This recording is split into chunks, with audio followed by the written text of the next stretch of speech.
Hey, this is Jason with 4W9s. I am going to be working on a project today, so I thought I'd bring you along. I'm going to be making a military style machete. It's going to be overall length of 24 inches with an 18-inch blade with 0.15 inches for thickness. And I'm going to be making it out of this leaf spring. It's 5160 with a 13-inch length. And I'm going to be hopefully stretching this out and making a handy little machete. My first step is going to be to heat it up, put it in a roller mill to get it down to a thickness that's easier to work with. So I'll let you sit back and watch the progress.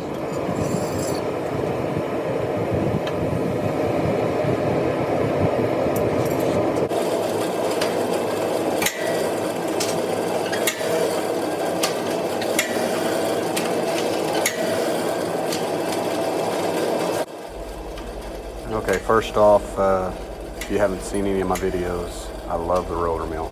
It's something that I use almost every project.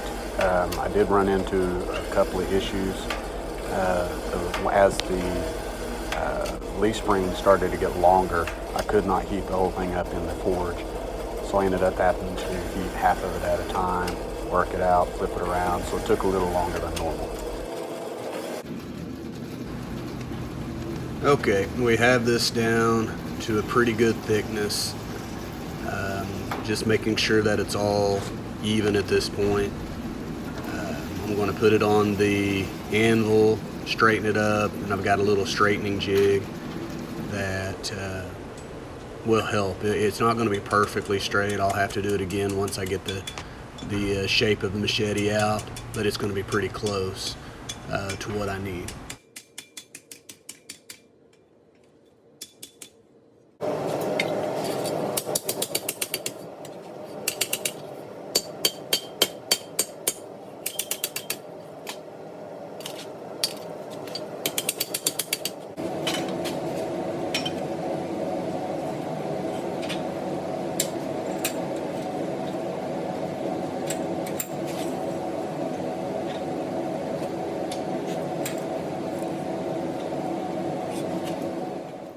Alright, now that I have it straight, I'm going to go ahead and get to shaping it.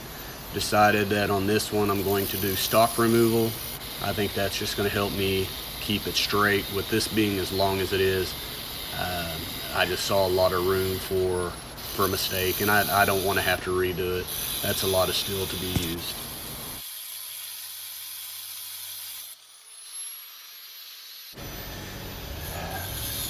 Now I'm just using a little cheap Harbor Freight angle grinder with a cut-off wheel. This could be done with any method. You could use a bandsaw. I use a porta-band every now and then. This method just works pretty good for me.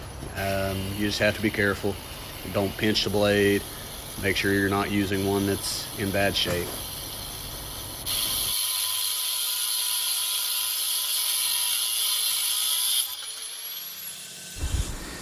After I get it to rough shape using the angle grinder, I take it over to the 2x72 with a 36 grit belt and kind of go to town.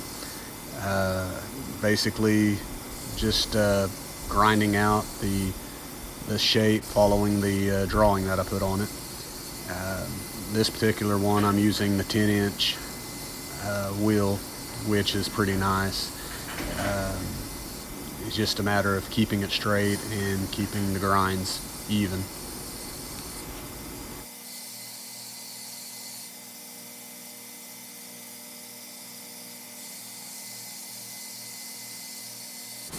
On this particular build, the difficulty was just in the overall length. Trying to keep it straight was difficult. It's just a lot of ground to cover. I did a decent job of cutting it close to the line with the angle grinder, but I still had quite a bit of steel to remove. And I did want it to be straight. I didn't want it to be wavy.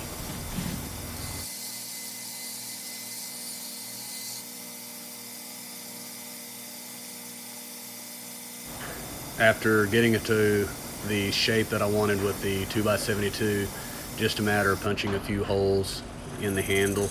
for the pins, and I put a hole on the end, kind of like a little lanyard hole, is what I think I would call it.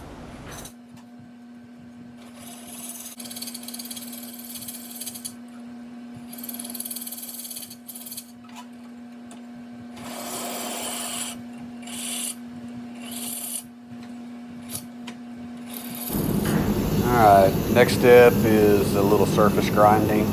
I need to thin it out, and also I'm trying to get some of the imperfections out, hammer marks, things like that. That wasn't requested, but I felt like it was important to do if I wanted to make it stand out. Okay, now that I've got it down to a desirable thickness, I'm going to go ahead and put the bevels. First thing I do is get a 45 degree to my center line, and then I start working it up. This was a big challenge with the length of this. I mean, that's 18 inches of blade that I'm trying to bevel. It's not perfect at this point. I go ahead and do this on the flat platen, and then go up to the slack belt to try to get a little more curvature. I didn't want it to be a complete flat grind all the way up, just to give a little bit more durability.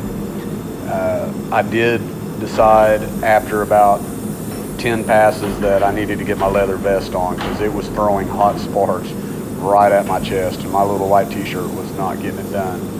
I didn't grind it as thin as I normally would. So long, I didn't want to take a chance and get it to warp in the heat treat, which is next.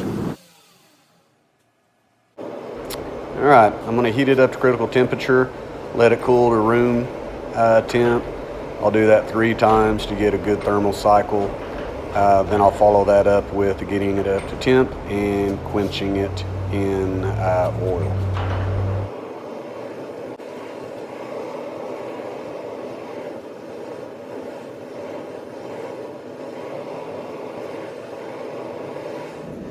Okay, I wanted to show, this is my plan to keep it from warping. As soon as I quench it, I'm going to lay it on this board that's sitting on the anvil, and I'm going to put this pretty heavy gauge, I mean it's heavy to lift, on top, just to hopefully keep it from. The sheer length of this thing gave me some problems. My propane forge isn't long enough, so I had to keep it moving to try to get an even temp.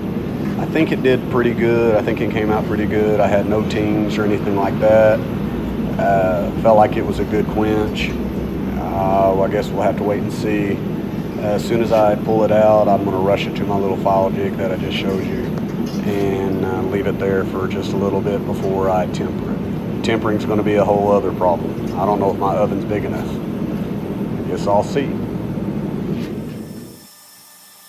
Okay, I was able to temper it in the kitchen oven. I did so with a couple extra cycles. Went by suggestion of some guys on a Facebook group called Bladesmithing for Beginners that I follow. I figured with a Machete high impact, it probably needed to be tempered down a little bit, so it was a little easier to sharpen, but also more resistant to the impact.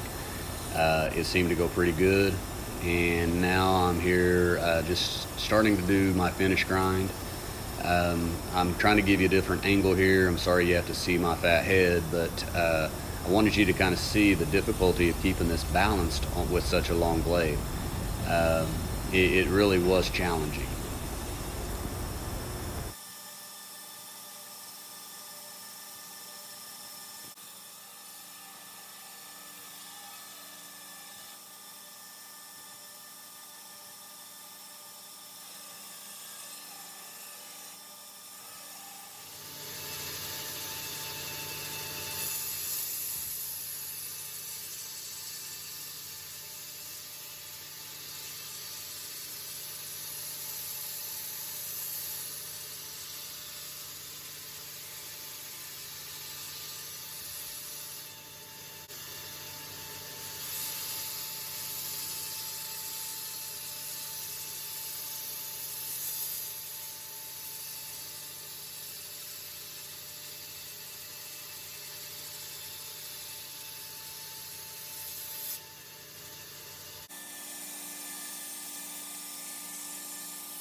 been a little while since I've worked on the Machete. Lost some of the video, and the videos that I lost, I soaked it in some vinegar to give it a patina, and I have glued up the handles. I'm going to go ahead and hopefully not lose the next part of the video and record the final shaping of the handle and the finished work, so we should be pretty close. Alright, I am using my home-built 2x72 grinder with a small wheel attachment to get all the belly of the knife handle done. Just getting all the micarta down to the steel and try to make it comfortable and look good.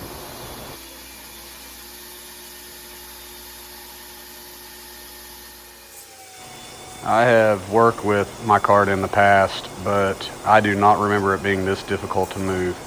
Must have been at my early stages of knife making when I didn't really care too much about scratches or know what I was doing too much, because this moves slowly. It was extremely hard to hand sand, which I'm going to show a little bit of that once I get the handle ground down.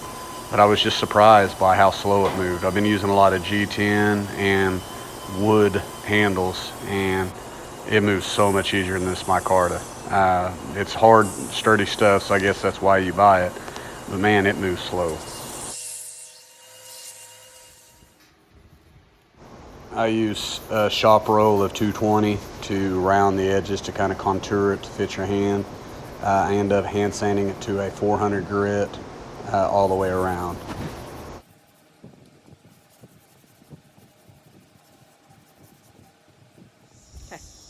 Alright, I'm going to wrap up the video. Here I'm just giving a quick demonstration of the Kydex sheath that I made for it.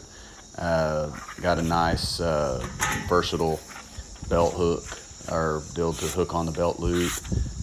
Doing a quick sharpness test with the paper that you see there. I also did an edge testing on branch, and also a little 1x4, held an edge and then cut the paper with ease. Also shaved a little bit of hair off the leg. Overall, I was real happy with it.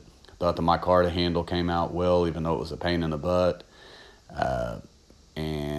Overall look I like. A couple of little blemishes where I kind of dug in on the flat platen on the grinder, but outside of that, I was really happy with it. I hope you enjoyed the video. I'm going to keep trying to make them, and I hope I get a little bit better. This one was a long, drawn-out process over a month or two. I'm hoping to be able to get them done a little bit quicker so it stays fresher, and we'll see from there.